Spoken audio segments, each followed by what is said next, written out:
Hi! Welcome back to Cooking 101 with the Whittier Public Library. My name is Kelly Maldonado. I am one of the reference librarians, and today we're going to be cooking Becki's mac and cheese from the cookbook Magnolia Table by Joanna Gaines.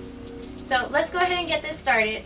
So for this recipe, we're going to need a few ingredients such as kosher salt, 16 ounces of elbow macaroni with no ridges, 1.5 cups heavy cream, half a cup of milk, 8 tablespoons or 1 stick of unsalted butter, 8 ounces of processed cheese such as Velveeta, cut into 1-inch cubes by the way, 8 ounces of Gruyere cheese grated, about 2 cups, or if you're like me and you couldn't find the Gruyere cheese at the market, you can also substitute it for Swiss cheese, which is what we will be using today.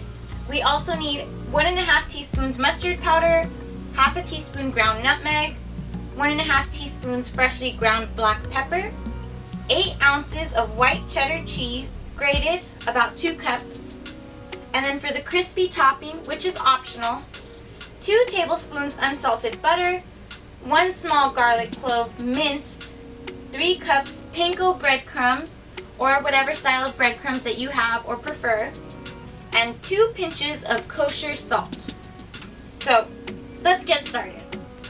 We're going to need to bring this pot of water to a boil with, of course, generously salted. We're also going to need to cook the macaroni until it is al dente. So let's go ahead and pour that in there. This is the 16 ounces of elbow macaroni, no ridges. Okay, so meantime, while that is cooking for approximately 7 minutes according to your package, please remember to check the package's directions. You will be setting your oven to preheat for 350 degrees, which I have already done. And also, in a small saucepan, we will be combining 1.5 cups of cream. Here is my half a cup of milk, excuse me. And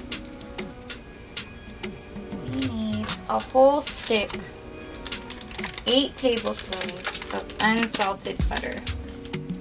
When this is all melted, we'll pour this over the cooked macaroni. Okay, don't forget to have stirred it a few times in between so that it didn't stick to the pot. You don't want any uncooked macaroni. And we're gonna go ahead, it's already cooked al dente, so we're gonna go ahead and drain it now.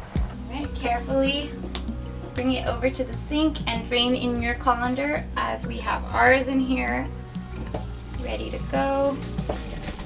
Try not to splash.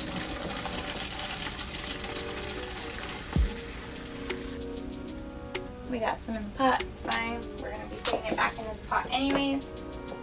Now that that's done, we have our heavy whipping cream, our butter, and our milk over here. And that's all melted. So it asks that I pour this over the pasta. Get that all over there. Look how delicious that is. Oh, so good. Okay, and it wants us to add the Velveeta.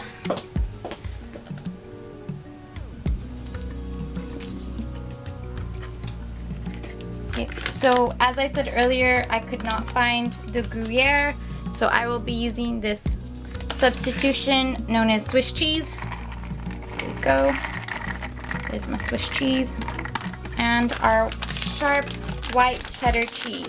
We want to add this whole 8-ounce package, approximately 2 cups of shredded cheese. And don't forget your spices. So here are our spices. We mix them up nicely. Throw that in there, and then now we're gonna mix it all together. As you saw, I use my pot holder to hold the pot still while I stir, so I don't burn myself.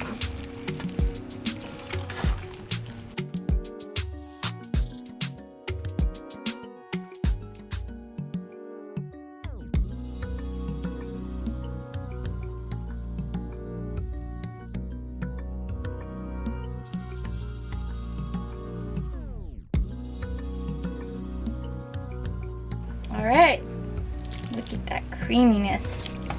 Let's go ahead and pour this into our 13 by 9 pan.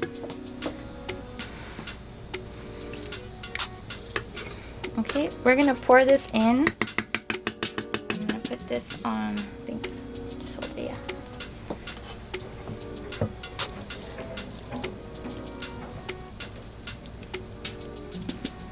So we're gonna go ahead and pop this into the oven for approximately 25 minutes. Let's go ahead and do that. Remember, you want your rack to be on the top third of your oven when you bake this.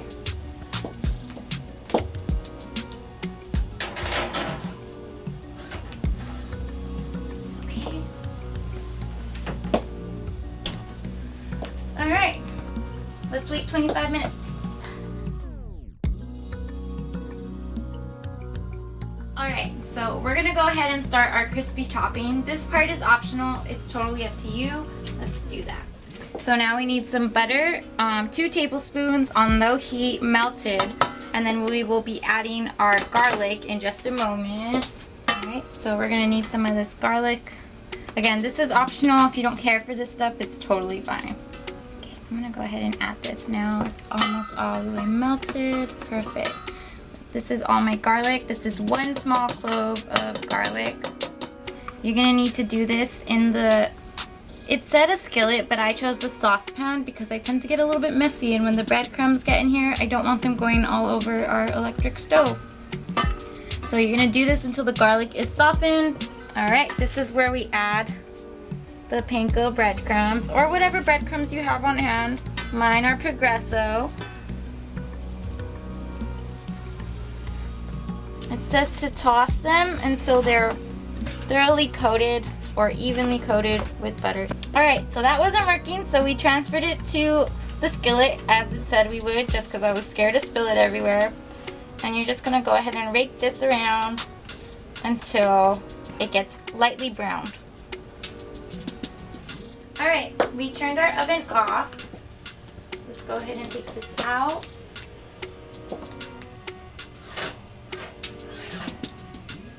Look at that.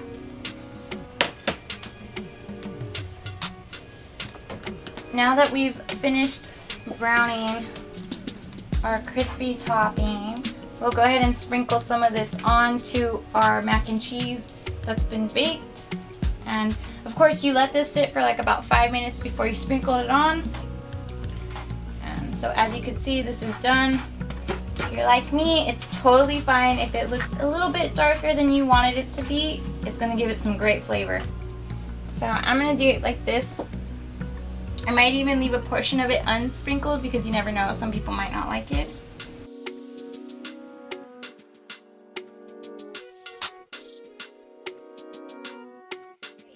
Thank you for joining me for Cooking 101 once again. We made Becki's mac and cheese from Joanna Gaines' cookbook, Magnolia Table.